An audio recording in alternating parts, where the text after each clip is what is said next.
passe maintenant à la deuxième question qui m'a été posée. Donc on m'a demandé de réexpliquer cette question. Donc cette fois-ci, on regardait un sous-espace, un sous-ensemble pardon, de R2 composé de tous les vecteurs de R2 dont la somme vaut 1. Et on devait déterminer lesquelles de ces propositions étaient vraies. Donc pareil que tout à l'heure, si vous n'avez pas eu cette question au QCM, vous pouvez vous arrêter là, essayer de répondre à la question et ensuite regarder la réponse. Donc je commence par la question 1 et 2. On vous demandait, donc je vous rappelle à quoi est égal f, et on vous demandait est-ce que la dimension de f est égale à 1 ou la dimension de f est égale à 2. La réponse à cette question est ni l'un ni l'autre. Pourquoi ? Parce que tout simplement, f n'est pas un sous-espace vectoriel. Donc ça, c'est facile à montrer. Donc je vous rappelle que f, c'est l'ensemble de tous les vecteurs de R2 dont la somme vaut 1. Donc 1 plus 0 est égal à 1, donc le vecteur 1, 0 appartient bien à f. 0 plus 1 est égal à 1, donc le vecteur 0, 1 appartient à f. Mais si on fait la somme de ces deux vecteurs, on tombe sur le vecteur 1, 1 qui n'appartient pas à f. Donc f n'est pas stable par l'opération de la somme, ce n'est donc pas un sous-espace vectoriel. Or, ça on l'a vu en cours, la notion de dimension n'est définie uniquement que pour les espaces vectoriels. Donc, ça n'a pas de sens de parler de dimension pour f, puisque f n'est pas un sous-espace vectoriel. Je passe maintenant à la troisième affirmation. Est-ce que f est égal à vect de f ? Donc, est-ce que f est égal au sous-espace vectoriel engendré par f ? La réponse, c'est non, justement parce que f n'est pas un sous-espace vectoriel. Donc là, on est un peu dans le même cadre que dans l'exercice 3 du TD4. D'un côté, on a vect de f qui, par définition, est un espace vectoriel, et donc qui ne peut pas être égal à f qui, comme on vient de le dire, n'est pas un sous-espace vectoriel. Donc, l'objet d'intérêt, si on veut étudier sa dimension, c'est le sous-espace vectoriel engendré par f.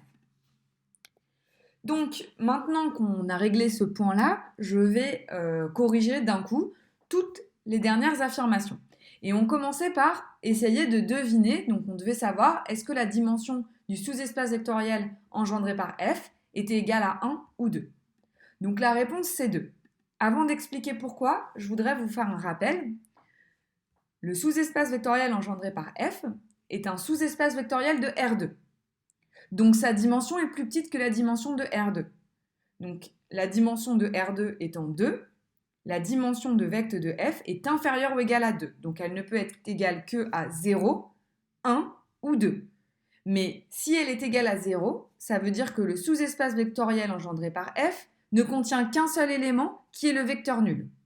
Ça, c'est pas possible puisque vect de f contient au moins tous les éléments de f. Donc il ne contient pas qu'un seul élément, il en contient bien une infinité. Donc il ne nous reste plus que deux choix. Soit la dimension de cet espace vectoriel est égale à 1, ou soit elle est égale à 2. Donc je vais montrer qu'elle est égale à 2.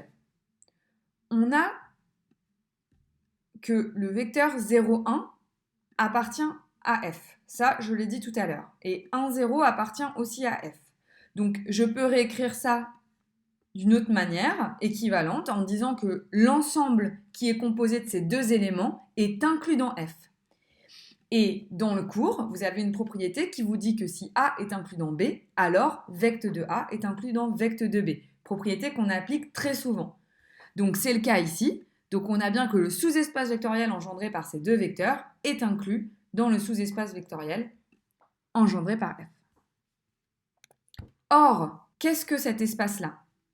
Cet espace-là, c'est l'ensemble de tous les vecteurs de R2 qui s'écrivent comme des combinaisons linéaires de 1, 0 et de 0, 1.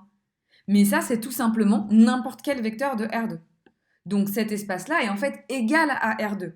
Une autre manière de voir les choses, c'est que 0, 1, 1, 2 est une base de R2.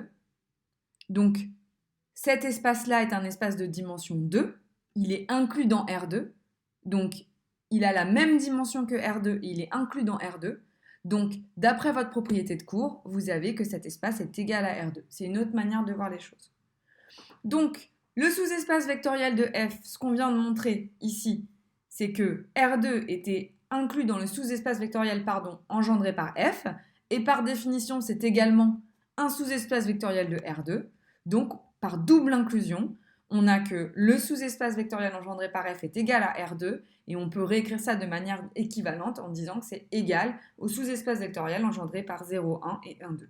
Et donc, la dimension est 2. N'hésitez pas à m'écrire si vous avez des questions concernant d'autres questions du QCM.